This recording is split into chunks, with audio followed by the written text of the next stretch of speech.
welcome. Let's get started. Today's stream is going to be all about how I start a project.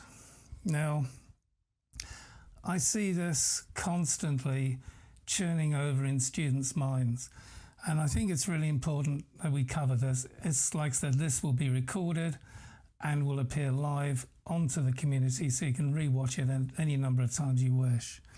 How I tend to start a painting is I try to avoid the center, because the center of any drawing or painting is kind of, I don't know, it's something about it. It just drains the energy of the painting away, in my honest opinion. Everyone's different, right? But anyway, what I would start to do then on any project, be it in the studio or live, I would actually find the halfway. I would break that into a quarter, and I'd break that into an eighth. Now, you don't need to be super accurate with this. It's as accurate as you can be. You'd be surprised how your eye adjusts. I will then go to the halfway point, quarter, quarter again, and then the eighth. You can see that one's a little high. Now here is where I start to look at the harmonic balance of the painting. Like I said, I want to steer clear of the center. I want to steer clear of this. And it just, if I put a horizon line across there, it's just not going to work. This area here is, if I put these in, let's just put these guides up and I can show you. You should be able to see that on screen. 1, 2, 3. So this is basically a 3-part to 1, 2, 3, 4, 5. 5-part. 3 to 5 ratio. This is a 1.618 ratio as a fraction. As a decimal point, rather. So let's write that down. It's a 1.618 to 3 decimal places. Now, what is this also known as? These two harmonics here, which it could be a 3 to 5 or a 3 to 5, it doesn't matter.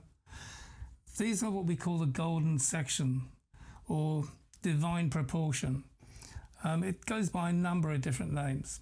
Da Vinci and most of the Renaissance artists used to divide their paintings up in this harmonic. It kind of makes the painting feel good. So if this was a landscape, we could have the horizon here. Let's move that across.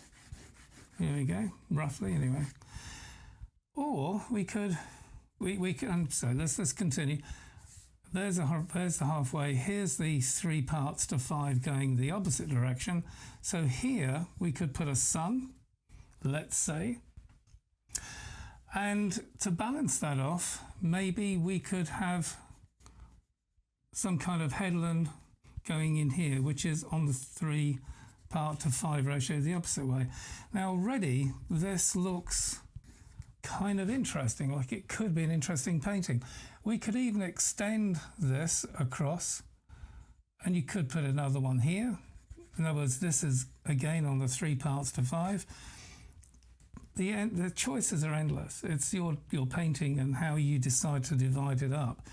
But generally speaking, this harmonic here and here is also known as the 5th, because in music, we won't go into that today, but there's a harmony in music and there's a harmony in the eye. In other words, a harmonic in the ear and a harmonic in the eye. And so you can listen to something and go, wow, but you also see something and have the same effect. It kind of moves you in an emotional way. And if we could find a way that all of our paintings move to the viewer, can you just imagine what that would be like, just for a second? Sometimes people don't know why they buy a painting, they just love it. And this is one of the many reasons why.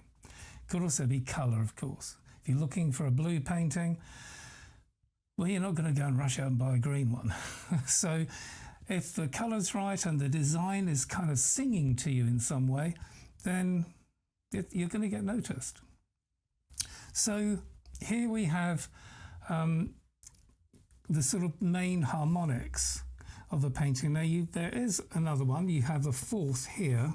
I call it the fourth because obviously there's 1, 2, 3, and the fourth. So it's actually 1/4 of the actual canvas.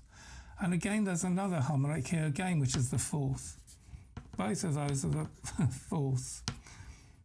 And here we could, for example, by lowering the horizon down, we're creating more of a dominant sky.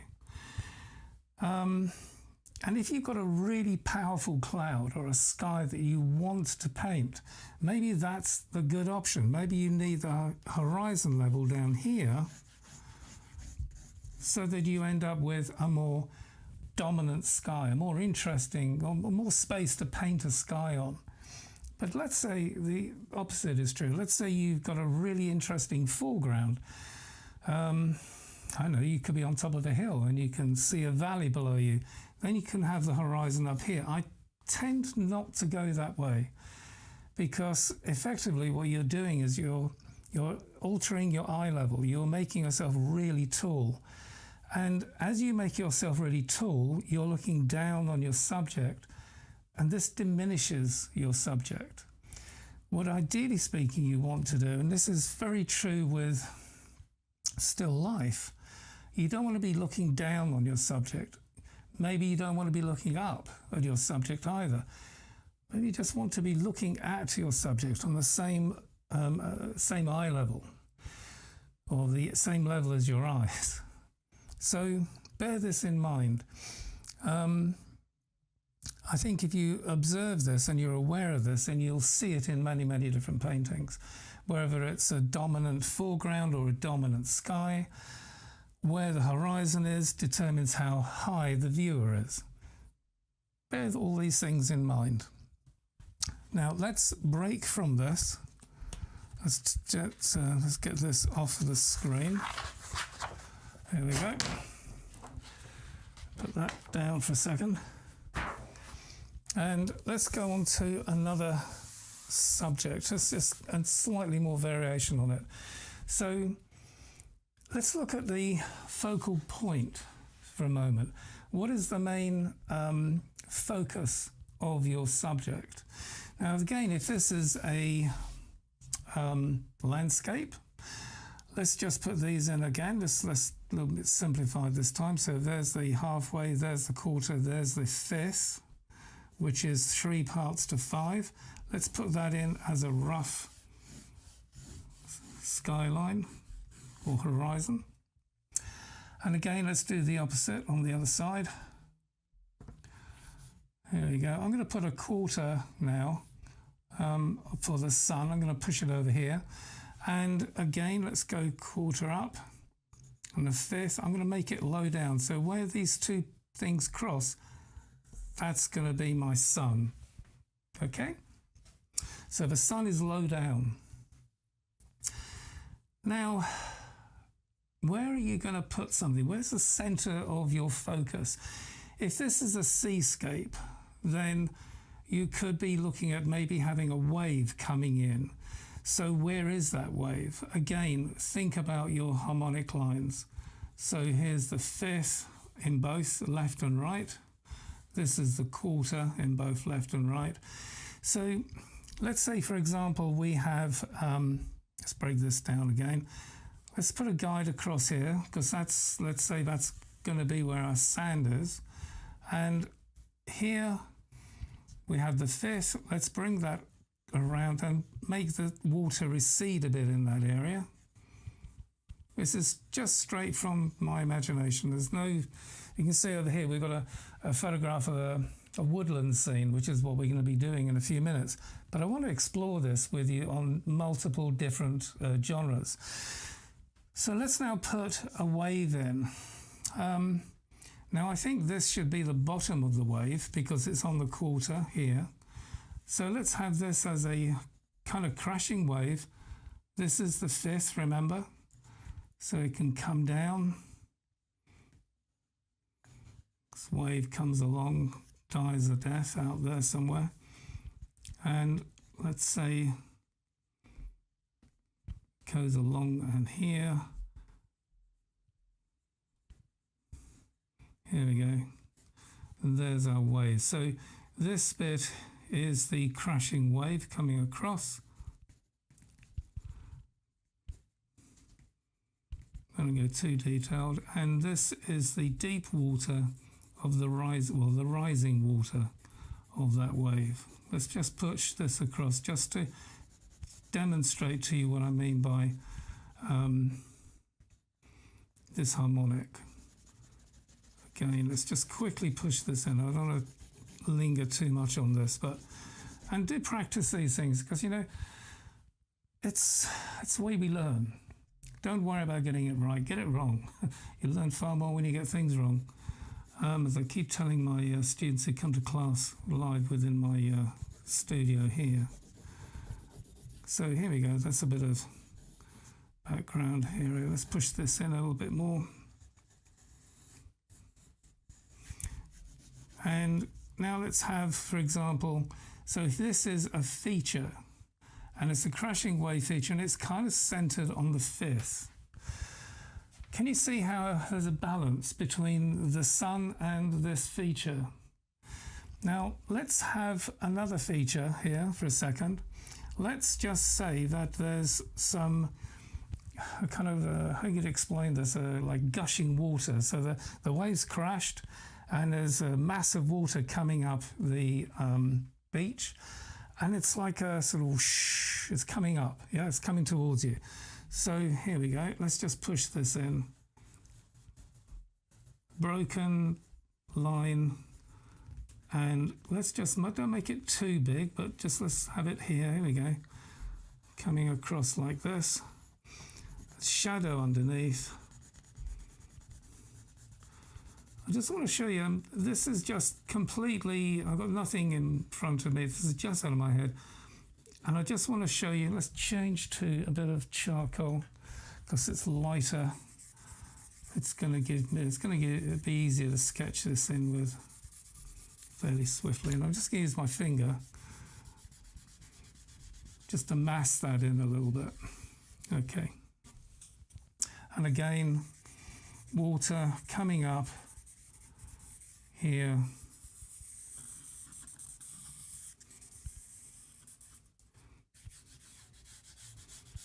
I'll go into a big drawing here. I just want to show you the sort of harmonics which we can see on this. So this is our crashing wave.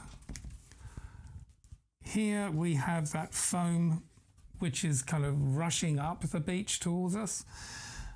There could be something going on, like a little wave or two over here in the distance. The water's not flat, right? It's a sea. And you can see very quickly how this can develop into something. We have a feature here of a crashing wave. There could be a rock here on this harmonic, which is a bit twee because it's directly under the sun. Move it. If there is a rock there, say for example you're painting live and there's a rock just immediately under the sun, move it. I mean, it's a rock, right? Just in your mind, pick it up and stick it somewhere else. Maybe stick it over here. So you've got like something like, I don't know, maybe a rock is here. And again, that just means it's not going to clash with your, it's not going to be directly under something. But look, now we have something which kind of leads us in, across, and if we had now, say for example, a cloud coming into place, let's not do that with, again, look at the harmonics. Let's make this the top of the cloud. The sun's here. Let's just bring that down as a mass. Any old cloud for the moment. Let's say this part is in front. There's a shadow. The sun comes across, creates a shadow on this part of the cloud, And this is in shadow as well. And before you know it, you've got the beginning of a cloud. Now, because the sun's rays are coming across here, you could have the tips of this are going to be illuminated by the sun. But generally speaking, if that's the truth, then this is going to be in shadow. Here, you could have something where the sun is not just, suns aren't flat, right? They're not, it's not a cardboard cutout. There's a 3D dimension there. But can you see now we can really plan out this? So now we have a cloud in above the main feature. The sun is now playing on both. Very quickly, there's a harmony to the painting. And that's really one of the key things that you should be thinking about when you're starting a painting.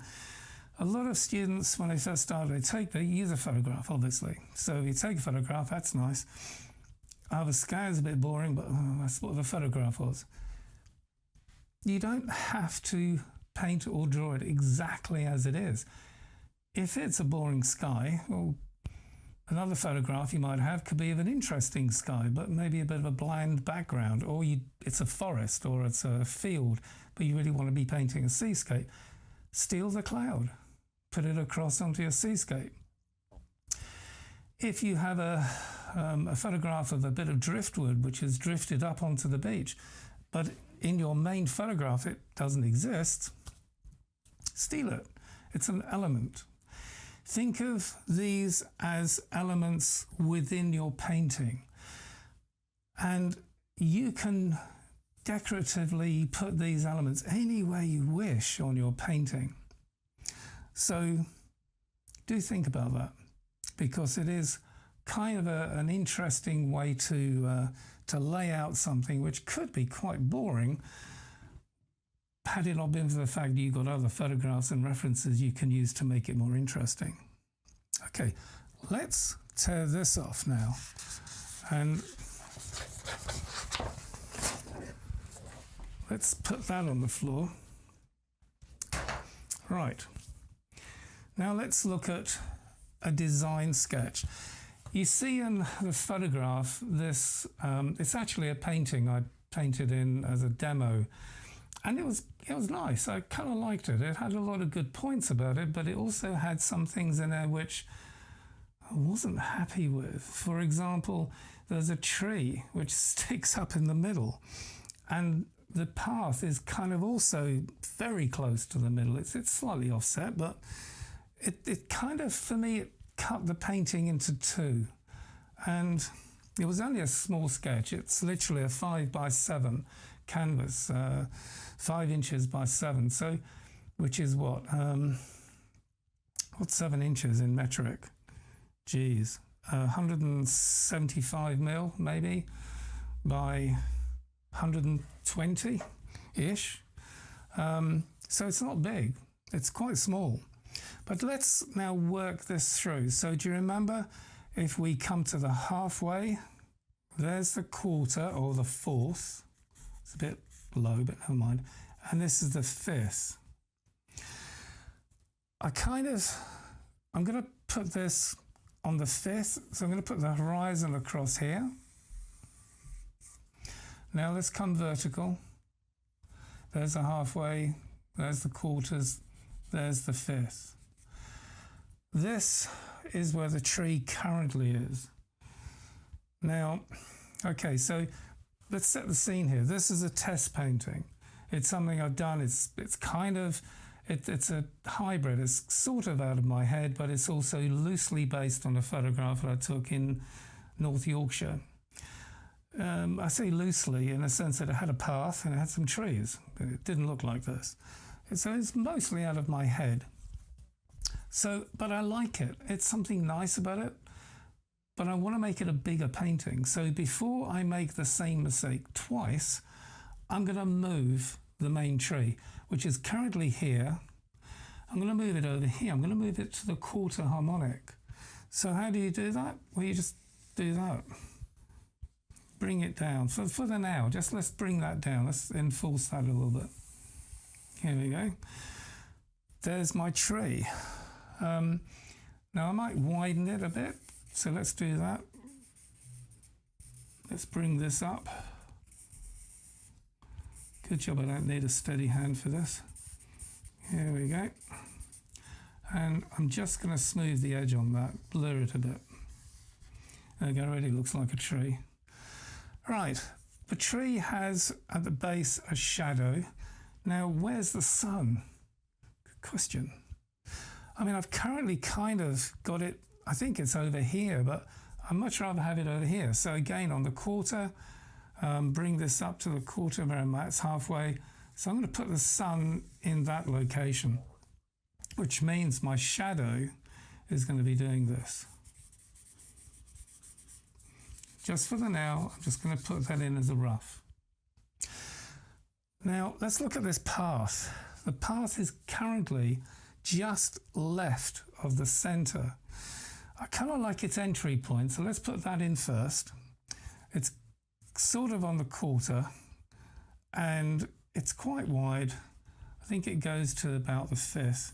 So that's the entry point of the path. And I kind of want it to do, I think, this, and then maybe that. Maybe comes like a zigzag-ish. Let's see how that works. So I'm using horizontal strokes. In other words, I'm not going to do a diagonal. It's a diagonally. I'm going to do a diagonal shot. I'm just going to do horizontal strokes and bring it across like this. Probably come a bit too close to that tree. Okay, no worries. Bring it over like this again, and again losing it somewhere here. So the other side of that will be because of perspective, which we want to have in this. Here we go. Let's have a look see what that looks like. It's kind of okay, but if something needs to be a bit like that to it, and maybe we need something like this. So it narrows here. Let's get that putty rubber. Here's where the essential tool comes in. Whoops, a daisy. Let's bring that down. I've only taped it at the top. So let's bring this across. Okay, that's good. That's good to go. Now we have a high bank here. You can see this on the left-hand side. So let's bring that in, and let's continue that up. So it's slightly above the horizon line. And let's bring in that, there's a kind of there's another bank here. So let's put that in across, bring that down. So I quite like the design of it, so we're going to keep the design as much as possible, the main features I should say. Let's bring that across, lighten that up, darken it in a bit. See, right now it doesn't look a great deal, but let's hope it improves. And over here we'll darken that in. I'm going to disappear this. It's going to be like a dark area of the forest. And I'm going to also extend that up, so all of that is going to be dark. You see, I can't help my brain from being a little bit, you could say, thinking out of the box. I don't often replicate exactly what I see in nature. I like to play with it because sometimes a tree or a bench or a gate or whatever it is in the forest, it's not in the right place. It'd be much better if it was over to the left, nearer to me, further away, or over to the right. So we can play with this. Now, one thing I feel from doing this is that the horizon's getting a bit high. I like it lower down.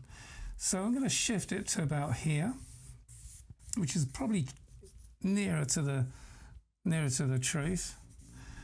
But I'm going to lose this and make it disappear down here. So it becomes more of a valley in there. Let's darken that area in a bit.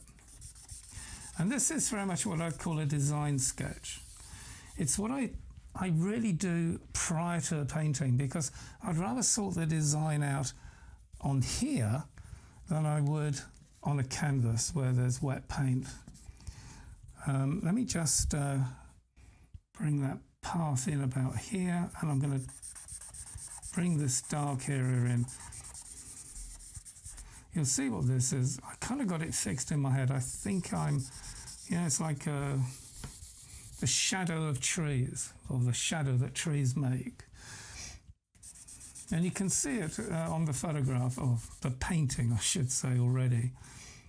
All right, let's blur that out. Let's have a bit of interest coming in here, so make that bank a bit high. Good. And if the sun's there, this is going to be some dark area on the bank. And this doesn't appear on the shot. It's just me and my brain saying, oh, that should be dark. So we got a tree. Let's have that show. Let's bring that shadow down. Let's reinforce that side. Now, interestingly, of course, the shadow is on the wrong side of the tree. Ooh, that's interesting. That's because it was on the left and it's now on the right. The beauty of charcoal, you can change that.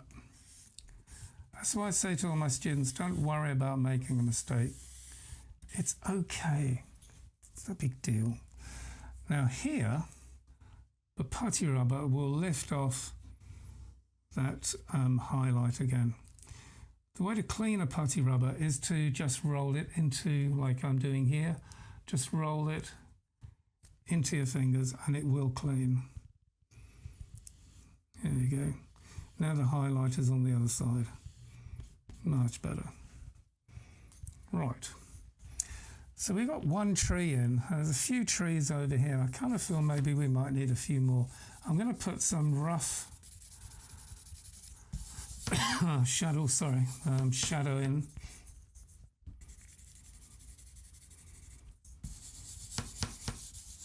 Now, I kind of feel this is going to be like the foliage area of the forest, coming across, coming up, maybe something like that. So all of this is going to be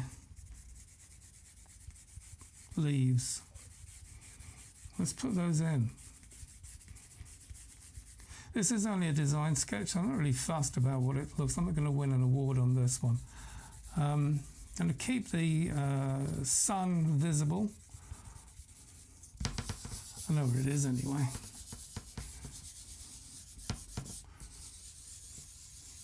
Right. We're beginning to get a scene as to how this is developing. Let's bring some shadow something or other in here. Let's hold on to this piece of paper. So that's something in the foreground. And I think this needs to have also some shadow in the screechy charcoal. And we'll turn that path a little bit, I think. There we go. Now it's beginning to look a little like Christmas, so let's push this across. Again, untidy is good. Don't make it a sharp edge. Nature isn't really like that. It's untidy. It leaves things lurking around. So make it a mess. Mess it up a bit.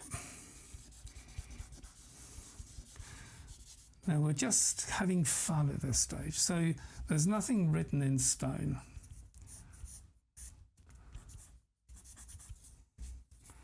And I'm kind of just pushing out some of the ideas which I've got in my head as I do this.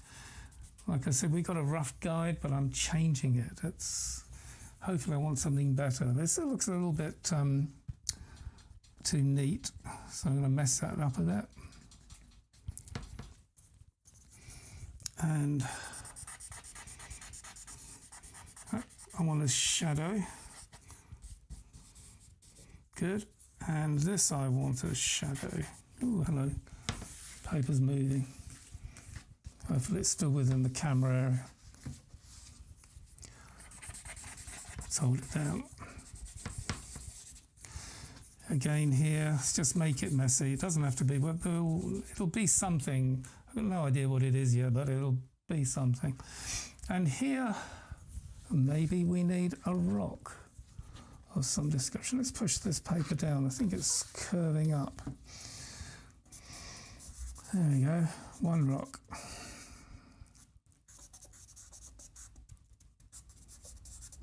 Might stay there, might not. We'll see.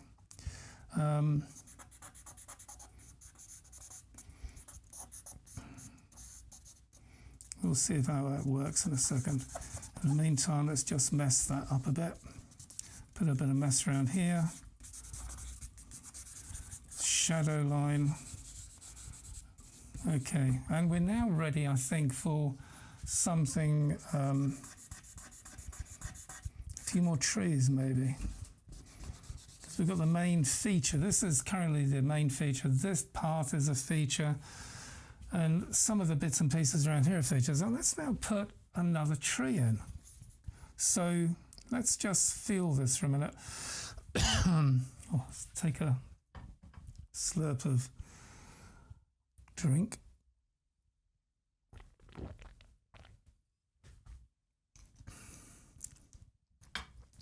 Right.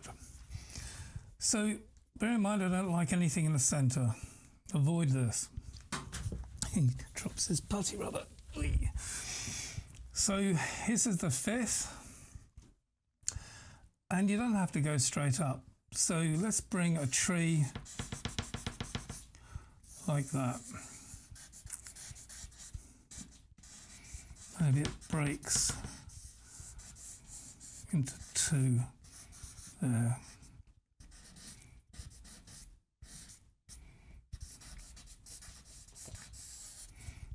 Right. Do you remember where the highlight is? But this is going to be dappled light a little bit because there's loads more trees there. Now, the way to get a highlight to make a tree stand out, there's a number of different ways. One way is to create the background so that it's darker. And then your tree stands out.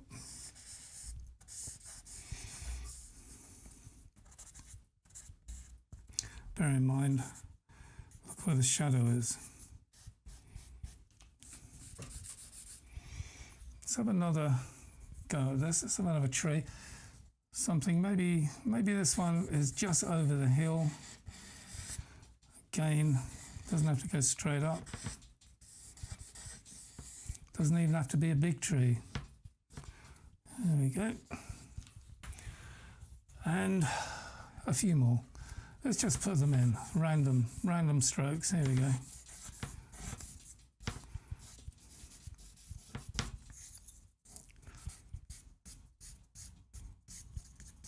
Lots of trees.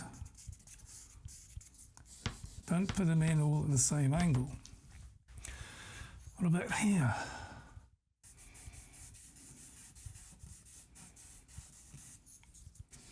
Okay, yep, I kind of like that. It's not a main character. The main characters I see as being here.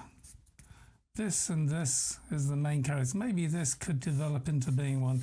Think of this as a movie. Yeah, so if that's the leading lady, these are supporting actors. And I know it sounds bizarre, but you've got to identify what the main focal point of your drawing or painting is. I think this is definitely going to be one. The path is definitely a main focal point, so we don't want to lose that. But I kind of feel we need something going on here, so let's just put some trees in. There we go. It doesn't matter any old how and some old bits and pieces, and just make those disappear into the background a bit. Right. Kind of like this. Now, as a design sketch, I'm very near finished because I don't want to be putting too much, what's that stuff called, detail. I want to leave it for the painting. We do have these big trees going across, and yes, if the sunlight is here, then this is going to be kind of a dark area, and underneath is also going to be kind of dark as well, because obviously the thick forest means that there's not going to be a great deal of anything going on.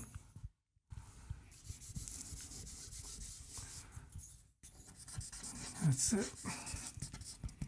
I do like to have some highlight, and I kind of like this spot here, so I want to keep that. Maybe have a few bits and pieces, but maybe we'll have that as an opening coming in. Yeah, that kind of works. Now, if that is an opening, of course, you'll have some dappled light, wouldn't you? Yeah. Where's the dappled light going to go? Now, coming into here, what is this going to be? It could just be some rocks. Let's just make it as a rock for a minute. There we go.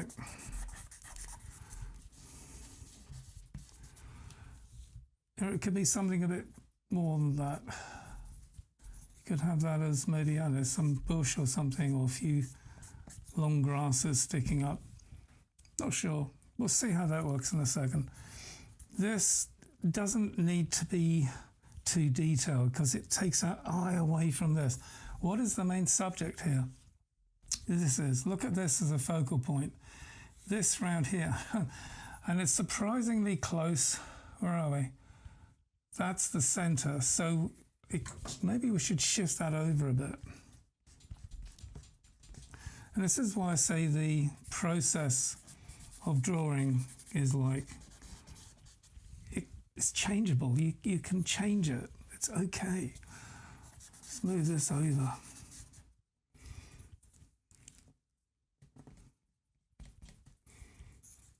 Here we go. Now that's nowhere near the center bit. I kind of like that more now because it's pushed it across. Bear in mind the center is here. So it comes up, offers itself, and then disappears. Light coming from here would mean that some of this is going to be, ooh, hello. Some of this over here is going to be a little bit light. Yeah, that's working well. So here is just, let's get a bit of light foliage over here. Don't worry too much. I'm not going to be drawing or painting leaves. I just want to be looking at the rough shapes of what's happening behind. That's all I need. Again, and this is not very good drawing paper either, so you know it's nothing special. Had it been good stuff, we would have got a much better result on the sketch. Maybe. And let's just bring these in. This is like a hint of a tree. See what that looks like coming across. Yeah, you see that?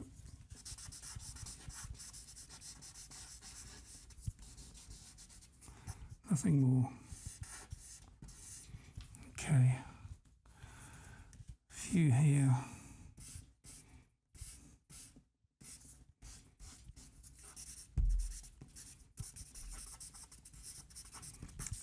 Think of tree shapes. What kind of trees are they? Fir trees, oak trees, tall, short. Here's where we can have a bit of fun.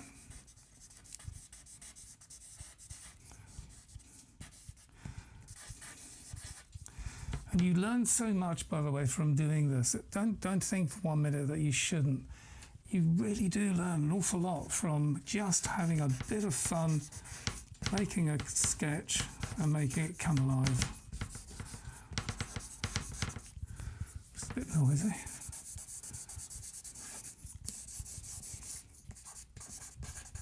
These are just near tree shapes. And we're beginning to get, I think we're pretty much there. The near stuff in here would just be maybe some hints of rocks. Nothing else. You know, I think we're done. So what have we done to the main sketch? Well, actually, we've lost the valley. That's no longer there, is it? We could put that in. Maybe could we get that back? I think we could, putting it in there. Just highlight this a little bit more. Make the valley so it kind of goes down. Who knows? It could work. We've moved the path. We've changed the shape completely of the path. The path was almost going straight up. Now it's bendy and twisted. But generally, and we've also moved this tree over, which I really prefer. Can you see how much more, how happier the tree is in that location? It's fine. These trees, we can be surprised when it comes to painting this, how easy it's going to be to put those trees in. Now, this is the design sketch. You can see I've added some elements. Think of these, we got an element here, an element of the painting. So this and this is an element, this path is an element.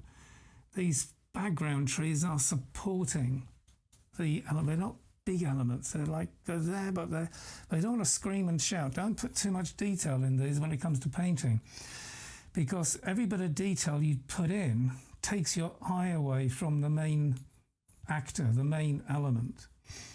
I like this highlight. I'll play on that, maybe put some highlight in, dappled light areas around here to bring that alive a bit more. And generally speaking, I think we're pretty much there. So I've moved some elements, I've added some elements. It's a unique painting now. It bears no resemblance at all to the original photograph that I took in Yorkshire. It's completely made up, but it kind of works. So I hope you've enjoyed that.